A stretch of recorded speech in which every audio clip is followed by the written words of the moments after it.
এসো বাবা, ভেতরে এসো, আয়।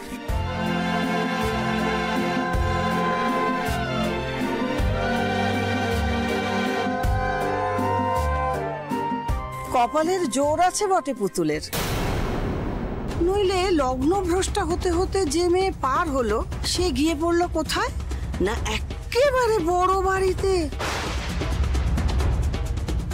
সত্যি কালো মেয়েদের বিয়ে নিয়ে যে কত হ্যাপা পোয়াতে হয়, তার উপরে লেখাপড়া তো তেমন জানে না।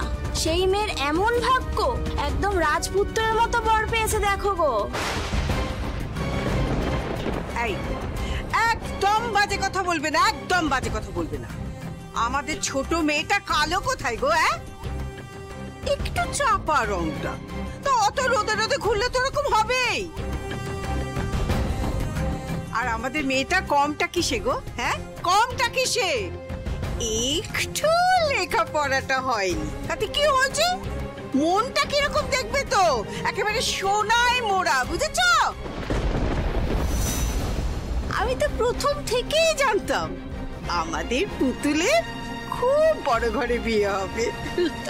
আর পুতুলকে টিটিপি বলা যাবে না, বিয়ে করে পুতুল কিন্তু ফার্স্ট ক্লাস ফার্স্ট হয়ে গেছে।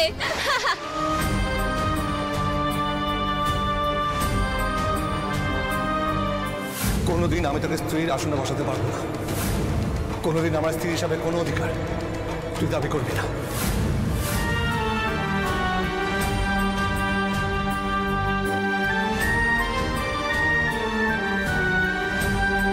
আচ্ছা, এসব জোরের গিট খুলতে আর কতক্ষণ সময় লাগবে? হ্যাঁ বাবা, এই এক্ষুনি হয়ে যাবে, ওই তো ঠাকুরমশাই পুজো শুরু করবেন। আয় মা, আয় বাবা, এসো, বসো, এসো, বসো।